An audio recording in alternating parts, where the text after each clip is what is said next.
जब युधिष्ठिर स्वर्ग पहुँचे तो पांडवों का हाल देखकर अचंभित रह गए। यदुवंशियों के नाश की बात जानकर युधिष्ठिर को बहुत दुख हुआ। महर्षि वेदव्यास जी की बात मानकर द्रौपदी सहित पांडवों ने राजपाट त्याग कर परलोक जाने का निश्चय किया। श्री कृष्ण सहित पूरे यदुवंशियों के मारे जाने से दुखी पांडव भी परलोक जाने का निश्चय करते हैं और इस क्रम में पांचों पांडव और द्रौपदी स्वर्ग पहुंचते हैं, जहां द्रौपदी, भीम, अर्जुन, सहदेव और नकुल शरीर को त्याग कर स्वर्ग पहुंचते हैं। वहीं युधिष्ठिर सशरीर स्वर्ग पहुंचते हैं। हालांकि उन्हें अपनी एक गलती के कारण कुछ समय नरक में भी बिताना पड़ता है। इस पूरे सफ़र में उनके साथ एक कुत्ता भी होता है। आइए अब विस्तार पूर्वक जानते हैं कि वो कुत्ता कौन था तथा पांडवों को स्वर्ग पहुंचने में किन किन कठिनाइयों का सामना करना पड़ा। नगर के बाहर निकलते ही जब द्वारिका समुद्र में डूब गई तो यह दृश्य देखकर सभी को आश्चर्य हुआ। अर्जुन यदुवंश की स्त्रियों व द्वारिका वासियों को लेकर तेजी से हस्तिनापुर की ओर चलने लगे। रास्ते में पंचनद देश में अर्जुन ने पड़ाव डाला। वहां रहने वाले लुटेरों ने जब देखा कि अर्जुन अकेले इतने बड़े जन समुदाय को लेकर जा रहे हैं तो धन के लालच में आकर उन्होंने उन पर हमला कर दिया। अर्जुन ने लुटेरों को चेतावनी दी, लेकिन फिर भी वह नहीं माने और लूटपाट करने लगे। जब अर्जुन ने अपने दिव्य अस्त्र शस्त्रों का स्मरण किया, लेकिन उनकी स्मरण शक्ति लुप्त हो गई। अर्जुन ने देखा कि कुछ ही देर में उनकी तरकस के सभी बाण भी समाप्त हो गए। तब अर्जुन बिना शस्त्र के ही लुटेरों से युद्ध करने लगे, लेकिन देखते ही देखते लुटेरे बहुत सा धन और स्त्रियों को लेकर भाग गए। अस्त्रों का ज्ञान लुप्त हो गया, धनुष पर काबू नहीं चलता था, अक्षय बाण भी समाप्त हो गए। यह देखकर अर्जुन को बहुत दुख हुआ। जैसे तैसे अर्जुन यदुवंश की बची हुई स्त्रियों व बच्चों को लेकर कुरुक्षेत्र पहुँचे। यहाँ आकर अर्जुन ने वज्र को इंद्रप्रस्थ का राजा बना दिया। रुक्मिणी, शैब्या, हेमवती तथा जाम्बवंती आदि रानियाँ अग्नि में प्रवेश कर गई। शेष वन में तपस्या के लिए चली गई। बूढ़ों, बालकों व अन्य स्त्रियों को अर्जुन ने इंद्रप्रस्थ में रहने के लिए कहा। वज्र को इंद्रप्रस्थ का राजा बनाने के बाद अर्जुन महर्षि वेदव्यास के आश्रम पहुँचे। वहाँ आकर अर्जुन ने महर्षि वेदव्यास को बताया कि श्री कृष्ण, बलराम सहित सारे यदुवंशी समाप्त हो चुके हैं। तब महर्षि ने कहा कि यह सब इसी प्रकार होना था, इसलिए इसके लिए शोक नहीं करना चाहिए।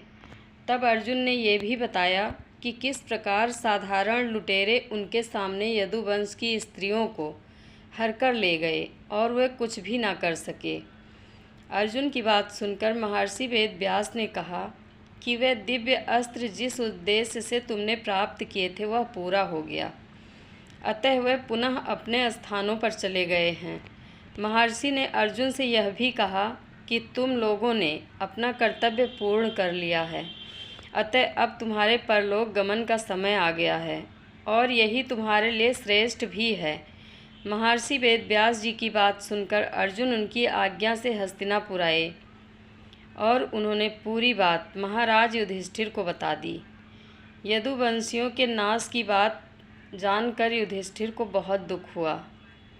महर्षि वेदव्यास की बात मानकर द्रौपदी सहित पांडवों ने राजपाट त्याग कर परलोक जाने का निश्चय किया। युधिष्ठिर ने युयुत्सु को बुलाकर उसे संपूर्ण राज्य की देखभाल का भार सौंप दिया और परीक्षित का राज्याभिषेक कर दिया। युधिष्ठिर ने सुभद्रा से कहा कि आज से परीक्षित हस्तिनापुर का तथा वज्र इंद्रप्रस्थ का राजा है, अतः तुम इन दोनों पर समान रूप से स्नेह रखना। इसके बाद पांडवों ने अपने मामा वासुदेव व श्री कृष्ण तथा बलराम आदि का विधिवत तर्पण व श्राद्ध किया। इसके बाद पांडवों व द्रौपदी ने साधुओं के वस्त्र धारण किए और स्वर्ग जाने के लिए निकल पड़े। पांडवों के साथ साथ एक कुत्ता भी चलने लगा। अनेक तीर्थों, नदियों व समुद्रों की यात्रा करते करते पांडव आगे बढ़ने लगे। पांडव चलते चलते लाल सागर तक आ गए। अर्जुन ने लोभवश अपना गांडीव धनुष व अक्षय तरकसों का त्याग नहीं किया था।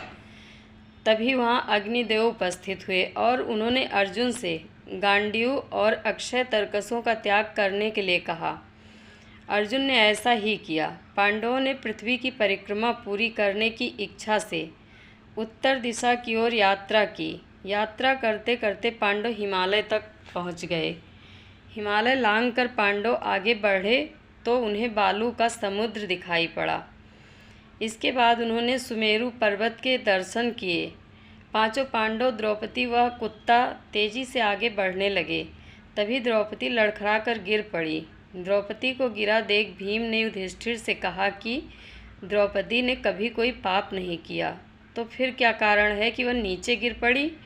युधिष्ठिर ने कहा कि द्रौपदी हम सभी में अर्जुन को अधिक प्रेम करती थी, इसलिए उनके साथ ऐसा हुआ। ऐसा कहकर युधिष्ठिर द्रौपदी को देखे बिना ही आगे बढ़ गए। थोड़ी देर बाद सहदेव भी गिर पड़े। भीमसेन ने सहदेव के गिरने का कारण पूछा तो युधिष्ठिर ने बताया कि सहदेव किसी को अपने जैसा विद्वान नहीं समझता था, इसी दोष के कारण इसे आज गिरना पड़ा है। कुछ देर बाद नकुल भी गिर पड़े। भीम के पूछने पर युधिष्ठिर ने बताया कि नकुल को अपने रूप पर बहुत अभिमान था, इसलिए आज इसकी यह गति हुई है। थोड़ी देर बाद अर्जुन भी गिर पड़े। युधिष्ठिर ने भीमसेन को बताया कि अर्जुन को अपने पराक्रम पर अभिमान था। अर्जुन ने कहा था कि मैं एक ही दिन में शत्रुओं का नाश कर दूंगा, लेकिन ऐसा नहीं कर पाए। अपने अभिमान के कारण ही अर्जुन की आज यह हालत हुई है। ऐसा कहकर युधिष्ठिर आगे बढ़ गए। थोड़ी आगे चलने पर भीम भी गिर पड़े। जब भीम ने युधिष्ठिर से इसका कारण पूछा तो उन्होंने बताया कि तुम खाते बहुत थे और अपने बल का झूठा प्रदर्शन करते थे, इसलिए तुम्हें आज भूमि पर गिरना पड़ा। यह कहकर युधिष्ठिर आगे चल दिए। केवल वह कुत्ता ही उनके साथ चलता रहा।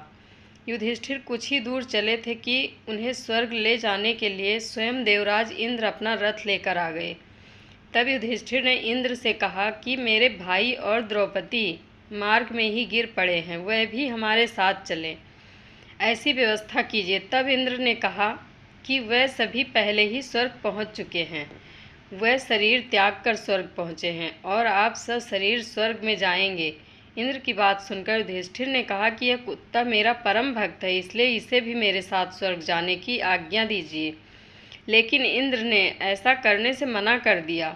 काफ़ी देर समझाने पर भी जब युधिष्ठिर बिना कुत्ते के स्वर्ग जाने के लिए नहीं माने तो कुत्ते के रूप में यमराज अपने वास्तविक स्वरूप में आ गए। वह कुत्ता वास्तव में यमराज ही थे। युधिष्ठिर को अपने धर्म में स्थित देखकर यमराज बहुत प्रसन्न हुए। इसके बाद देवराज इंद्र युधिष्ठिर को अपने रथ में बिठाकर स्वर्ग ले गए। स्वर्ग जाकर युधिष्ठिर ने देखा कि वहाँ दुर्योधन एक दिव्य सिंहासन पर बैठा है, अन्य कोई वहाँ नहीं। यह देखकर युधिष्ठिर ने देवताओं से कहा कि मेरे भाई तथा द्रौपदी जिस लोक में गए हैं, मैं भी उसी लोक में जाना चाहता हूँ। मुझे उनसे अधिक उत्तम लोक की कामना नहीं है। तब देवताओं ने कहा कि यदि आपकी ऐसी ही इच्छा है तो आप इस देवदूत के साथ चले जाइए, यह आपको आपके भाइयों के पास पहुंचा देगा। युधिष्ठिर जब उस देवदूत के साथ चले तो देवदूत युधिष्ठिर को एक ऐसे मार्ग पर ले गया जो बहुत खराब था। उस मार्ग पर घोर अंधकार था, उसके चारों ओर से बदबू आ रही थी। इधर उधर मुर्दे दिखाई दे रहे थे, लोहे की चोंच वाले कौवे और गिद्ध मंडरा रहे थे। वह असीपत्र नामक नरक था। यहाँ की दुर्गंध से तंग आकर युधिष्ठिर ने देवदूत से पूछा कि हमें इस मार्ग पर और कितनी दूर चलना है और मेरे भाई कहाँ हैं। युधिष्ठिर की बात सुनकर देवदूत बोला कि देवताओं ने कहा था कि जब आप थक जाएं तो आपको लौटा लाऊं। यदि आप थक गए हों तो हम पुनः लौट चलते हैं। युधिष्ठिर ने ऐसा ही करने का निश्चय किया। जब युधिष्ठिर वापस लौटने लगे तो उन्हें दुखी लोगों की आवाज़ सुनाई दी। वे युधिष्ठिर से कुछ देर वहीं रुकने के लिए कह रहे थे। युधिष्ठिर ने जब उनसे उनका परिचय पूछा तो उन्होंने कर्ण, भीम, अर्जुन, नकुल, सहदेव व द्रौपदी के रूप में अपना परिचय दिया। तब युधिष्ठिर ने उस देवदूत से कहा कि तुम पुनः देवताओं के पास लौट जाओ। मेरे यहाँ रहने से यदि मेरे भाइयों को सुख मिलता है तो मैं इस दुर्गम स्थान पर ही रहूँगा। देवदूत ने यह बात जाकर देवराज इंद्र को बता दी। युधिष्ठिर को उस स्थान पर अभी कुछ ही समय बीता था कि सभी देवता वहां आ गए। देवताओं के आते ही वहां सुगंधित हवा चलने लगी, मार्ग पर प्रकाश छा गया।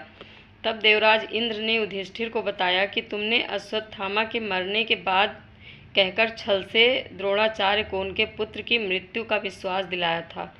इसी के परिणाम स्वरूप तुम्हें भी छल से ही कुछ देर नरक के दर्शन पड़े।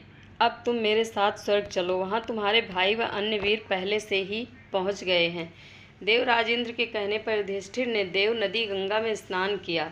स्नान करते ही उन्होंने मानव शरीर त्याग करके दिव्य शरीर धारण कर लिया। इसके बाद वह बहुत से महर्षि उनकी स्तुति करते हुए उन्हें उस स्थान पर ले गए जहाँ उनके चारों भाई कर्ण, भीष्म, धृतराष्ट्र, द्रौपदी आदि आनंद पूर्वक विराजमान थे। युधिष्ठिर ने वहां भगवान श्री कृष्ण के दर्शन किए। अर्जुन उनकी सेवा कर रहे थे।